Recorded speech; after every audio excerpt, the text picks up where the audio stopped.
नमस्कार दर्शक बंधु मुभूषण आपण स्वागत आपण माने देखुछन्ती आपण मानक फ्री ओडिया यूट्यूब चैनल हसी हसेबा। सो दर्शक बंधु शीत दिन रे गुटे प्रॉब्लम आपण मानक पाखर देखा जाय थाय जो माने 30 वर्ष रो उठ सेमानक बारे बेसी मात्रा रे देखा जाय थाय। जेते बेले आपण माने रात्रि रे सुवंती सकाळ जेते बेले आपण निदर उठिबे उठिया पे टोटली इच्छा होएनी जेमिति लागिबो जे आपण माने बहुत किछि काम करिसंती आपण चेष्टा करूछन आउ टिके सुइया पे आपण लक्ष्य करथिबे निद आपण पाखर नथिबो उठिया पे इच्छा होएनी ता सहित आपण माने अनुभव करती जे ना बहुत शरीर जंत्रणा बहुत थकी जाइछंती बा एमति किछि आपण को अनुभव होउची। एमिति जदि आपण माने अनुभव करूथांती स्पेशली शीत दिन रे तो घरोई उपचार कोन करिवे से विषय में आपण मान को कहि रखिबे। प्रथमे तो आपण माने कोन करिवे आपण माने लेट नाइट सुइबे यानी राती गुटे 2टा 3टा रे सुइबे 11टा सुधा आपण सुइ जवा दरकार एवं 6टा रे आपण उठिया पे चेष्टा करिवे। ए समय रे उठिया पे जते बेले चेष्टा करंती ए जो प्रॉब्लम कथा कहिली जेमिति उठिया पे इच्छा हबनी शरीर जंत्रणा बा थकी जाइछंती बोली एमति फील करिवे बाबू उठिया पे टोटली इच्छा होनी जेमति लागुची बहुत शरीर भारी भारी लागुची गुड़ हाथ घुळुची बिंदुची एमति जदि आपन अनुभव हुए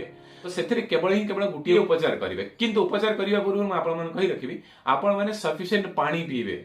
ये शीत दिन जोटा इंपोर्टेंट आपण मानक पई आपण माने पानी सफिशिएंट पीबे काहे कि ना आपण पानी कम ही पी थांती एथि पई पानी कम पी थांती। शीत दिन वायुमंडल पूरा शुष्क होई था शीत दिन रे बहुत ठंडा आपण माने अनुभव करथांती जहा फल पानी पिया पे केबे भी चेष्टा करथनी। किंतु गरम दिन ता उल्टा आपण माने सफिशिएंट ठंडा पानी पिया पे चेष्टा करथी। तो सेहित पई जदि बहुत ठंडा पानी आपण पिउनांती गुनगुना पानी आपण पी पारिबे नख उषम पानी जोटा कुआ जाय सकाळ जेमिति आपण उठिबे 2 रु 4 गिलास आपण माने पानी पिया पे चेष्टा करिवे।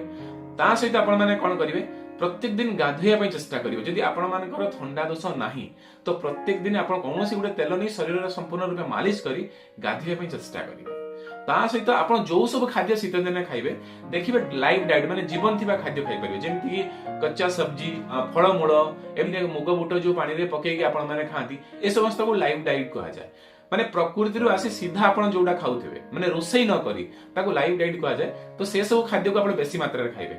कच्चा सब्जी मींस सैलेड खाइबे गाजर बीट मूला टमाटो एमिति करी आपण के एरिया रे जति भी अछि सब्जी आपण खाइ परिबे से समस्त आपण खाइबा पई चेष्टा करिवे। आ सहित जो गुटिए उपचार कथा मु कहिबी से उपचार टी हला प्रत्येक दिन रात्रि जेते बेला आपण सोइबे गुटिए ग्लास उषम पानी नियंतु से उषम पानी रे गुटिए चामच मेथी पकई रखि दियंतु सकाळ जेते बेला आपण निदर उठिबे गुटिए चामच जो मेथी मिसई रखिथिले से पानी को आपण चा भलिया पियंतु पीला परे मेथी को चुबेई की खांतु एइटा आगो करि परिबे नहले आपण 2-3 ग्लास उषम पानी पी सारी के उपचार को करि परिबे। केवल ई गुटिए उपचार आपण माने करिवे।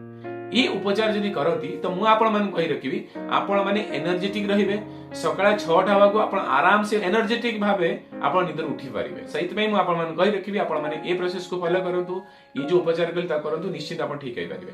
सो दर्शक बंधु ये थिला संपूर्ण वीडियो शीत दिन केमिति आपण माने जो प्रॉब्लम को ठीक करि परिबे। तो मु आशा करबी ये वीडियो आपण मन भलो लागते लाइक करंतु भलो न लागते डिसलाइक करि परिबे। आ जदि एमिति प्रकार वीडियो देखिया पय चाहतानी तो तार ए चैनल को सब्सक्राइब करी पाखर बेल आइकन को प्रेस करते। सो दर्शक बंधु ये वीडियो रेति की नमस्कार जय हिंद।